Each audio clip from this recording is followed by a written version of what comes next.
നിങ്ങളുടെ favourite shows ഇനി ഒരിക്കലും മിസ്സാവില്ല. ഇപ്പോൾ C5 കാണും നിങ്ങളുടെ ഫേവറേറ്റ് ഷോ തികച്ചും സൗജന്യമായി.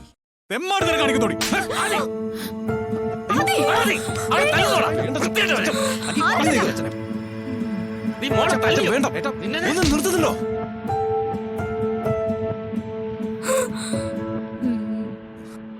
അച്ഛനും അമ്മയും നോക്കി നിൽക്കുമ്പോഴാ ഇവിടെ കോലാഹലങ്ങൾ കാണിക്കുന്നത്.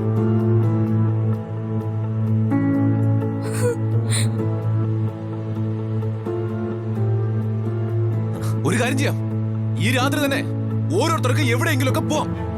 അമൃതത്തെ ഇറങ്ങിയോ, ഞങ്ങൾ ഉറങ്ങാം. ആരും പോണ്ട, ഞാനും ബസ് മാറിത്തരാം.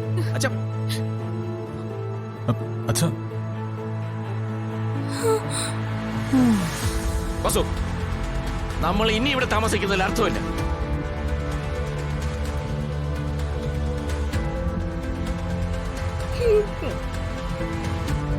നമുക്ക് വില കിട്ടാത്ത ഈ വീട്ടിൽ ഇനി കഴിയണ്ട. ആനന്ദേട്ടൻ പറഞ്ഞാ ശരി, നമുക്ക് ഇറങ്ങാം. അമ്മയോ? ഏതമ്മ? അച്ഛന്റെ മുമ്പിൽ വെച്ച് ഇവിടെ എന്തൊക്കെയാ നടന്നേ?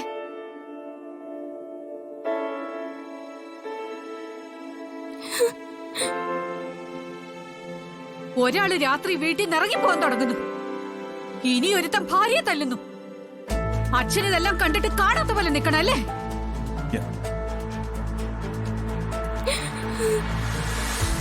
അനന്തേട്ടാ, നമുക്കിറങ്ങാം. ആ അച്ഛനും ഞാൻ കാരണം അവരും അവഹേളിക്കപ്പെട്ടു. അമ്മേ, അച്ഛ,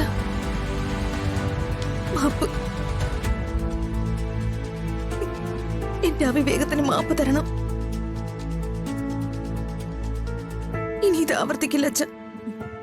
മോളെ, അമ്മേ, അമൃത അടുത്ത് ആത്മാർത്ഥമായിട്ട് പറയുക, അച്ഛനും അമ്മയും ക്ഷമിക്കണം. അച്ഛാ, ഒരു നിമിഷം എനിക്ക് ഭ്രാന്ത് കയറുന്ന പോലെ തോന്നിയതാ. എന്റെ നിയന്ത്രണം വിട്ടുപോയച്ച. ഭാര്യയെ തല്ലിയപ്പോ വിട്ടുപോയ നിയന്ത്രണം തിരിച്ചു വരൂ. അച്ഛാ പോട്ടെ, ഏട്ടൻ പറഞ്ഞല്ലോ, ഇനി ഇത് ആവർത്തിക്കില്ല. ഞാനൊരു കാര്യം ഓപ്പണായിട്ട് പറയാം, ദേഷ്യത്തിലല്ല, ചിന്തിച്ച് പറയുന്നതാണ്.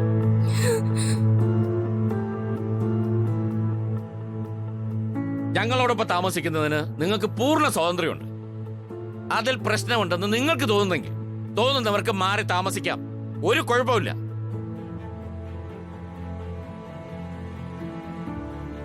അനന്തേട്ടാ, അങ്ങനെയൊന്നും ഇനി ചിന്തിക്കണ്ട. മക്കള് മാപ്പ് പറഞ്ഞു കഴിഞ്ഞല്ലോ.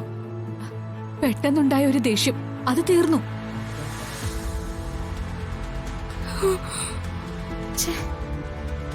ആ, തീർന്നു, എല്ലാം കംപ്ലീറ്റ് ചെയ്തു. ഇനി ഇതിനെക്കുറിച്ച് സംസാരിക്കണ്ട അല്ലേ? അച്ഛാ, കടുത്ത തീരുമാനങ്ങളൊന്നും അച്ഛനിങ്ങനെ എടുക്കല്ലേ. എന്റെ ഭാഗത്തുനിന്നും അച്ഛനെ ഞാൻ ഇനി വേദനിപ്പിക്കില്ല. ഒരു കാര്യം കൂടിയുണ്ട്. മോളെ ശ്യാമേ, ഇങ്ങ് വന്നേ.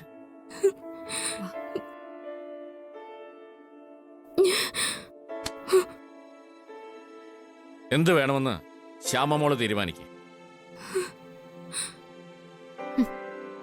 രാജിവെക്കാൻ തന്നെയാണ് ഉറപ്പിച്ചിട്ടുള്ളതെങ്കിൽ തന്നേക്ക്.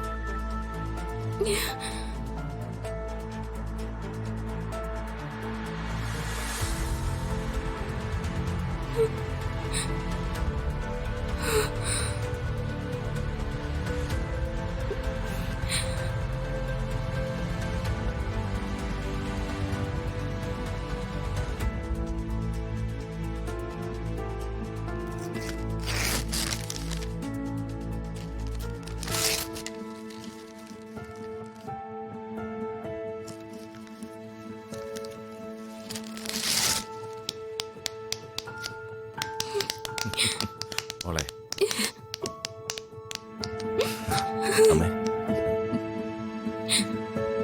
ഇനി എല്ലാരും അവരവരുടെ മുറിയിലേക്ക് പോയി. മോളെ മോളെ ചെല്ല്. ഇവിടെ പ്രശ്നമൊന്നും ഉണ്ടാക്കരുത്. ഞാൻ അവളെ പറഞ്ഞ് മനസ്സിലാക്കാം. സാറിന്റെ കാശ് ഞാൻ തിരിച്ചു തന്നോളാം. അതിന് അമ്മേ, ഞാനന്ന് പറഞ്ഞില്ലേ, സാറിന്റെ അന്നത്തെ വരവ് നല്ല രീതിക്കുള്ള വരവായിരുന്നില്ല എന്ന്. മനസ്സിലാക്കി അന്ന് തന്നെ ഞാൻ മുൻകരുതലെടുത്തതാ. സാറിന്റെ അമ്മ വാങ്ങിയ പൈസ ഞാൻ അപ്പൊ തന്നെ മാറ്റിവെച്ചു. എനിക്കറിയായിരുന്നു ഇതേപോലൊരു സന്ദർഭം എപ്പ വേണേലും ഉണ്ടാവുന്നു. ദാ, ഇനി സാറ് ബുദ്ധിമുട്ടിക്കാൻ വരരുത്. ഇതോടെ കാര്യങ്ങൾ കഴിഞ്ഞു. കാര്യങ്ങൾ കഴിഞ്ഞു എന്നോ? ഇനിയിപ്പോ കാര്യങ്ങൾ തുടങ്ങാൻ പോകുന്നതേ ഉള്ളൂ.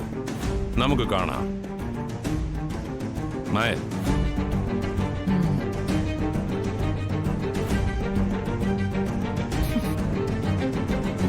എന്റെ ചരിത്രമെല്ലാം അവരുടെ മുമ്പിൽ വിളമ്പിയല്ലേ? അതും പറഞ്ഞില്ല അയാളിപ്പോ പേടിപ്പിക്കാൻ നോക്കുന്നേ. അമ്മയോട് ക്ഷമിക്കും മോളെ.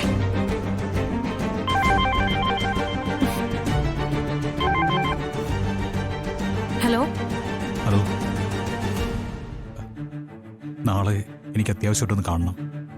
ആ, ഞാൻ വരാം. എനിക്കും കാണണം. കുറച്ച് കാര്യങ്ങൾ സംസാരിക്കാനുണ്ട്. എന്ത് കാര്യമാണ്? സീരിയസ് ആയിട്ട് എന്തെങ്കിലും ആണോ?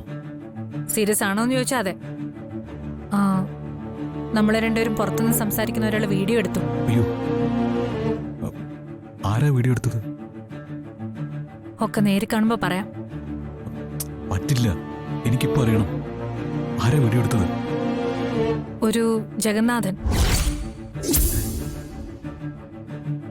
ജഗന്നാഥൻ? അതെ, ഭാര്യ മായ. അവരറിയോ? വേറെ പ്രശ്നമൊന്നുമില്ല. ഞാൻ ബോൾഡായി നിന്നു. നിങ്ങളെന്റെ ഫ്രണ്ടാണെന്നാ പറഞ്ഞ്. നാളെ കാണുമ്പോ ഒക്കെ പറയാം.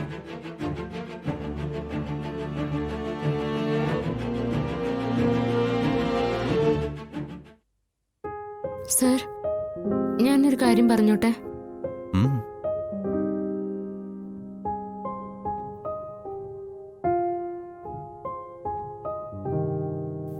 അമൃത എടുത്ത് ദേഷ്യം കാണിക്കുന്നോണ്ട് പാടാൻ ഒരു സന്തോഷം കിട്ടുന്നില്ല. അതുകൊണ്ട് റെക്കോർഡിങ്ങിന് പോകണ്ട. അങ്ങനെ എന്തെങ്കിലും ആണോ പറയാൻ വരുന്നത്? ഹലോ, അത് വല്ലതും ആണെങ്കിലേ പറയണമെന്നില്ല. എനിക്ക് കേൾക്കാൻ താല്പര്യമില്ല. സത്യം പറഞ്ഞ ഞാൻ അത് തന്നെ പറയാമെന്ന്. വേണ്ട, പറയണ്ട.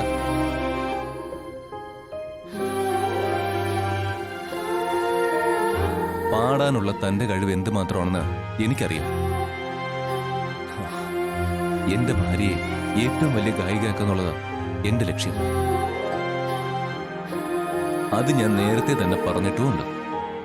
ആ, ഇപ്പോഴത്തെ പ്രശ്നം അത് അതിന്റെ വഴിക്ക് നടക്കും. ഇതൊക്കെ തത്ത പറയുന്ന പോലെ ഞാൻ പറഞ്ഞതാ. സോറി സർ, ഞാൻ ഓർക്കാതെ പറഞ്ഞു പോയതാ. Sorry sir. എന്റെ കൈയൊന്ന് തൊടുവോ? ടെൻഷനൊക്കെ മാറി എനിക്കൊരു ധൈര്യം കിട്ടട്ടെ.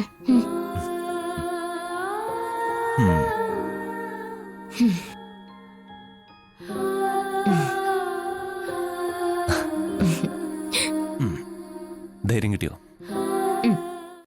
ഡൗൺലോഡ് ചെയ്യൂ C5 ആപ്പ്. കാണൂ എല്ലാ എപ്പിസോഡുകളും സൗജന്യമായി.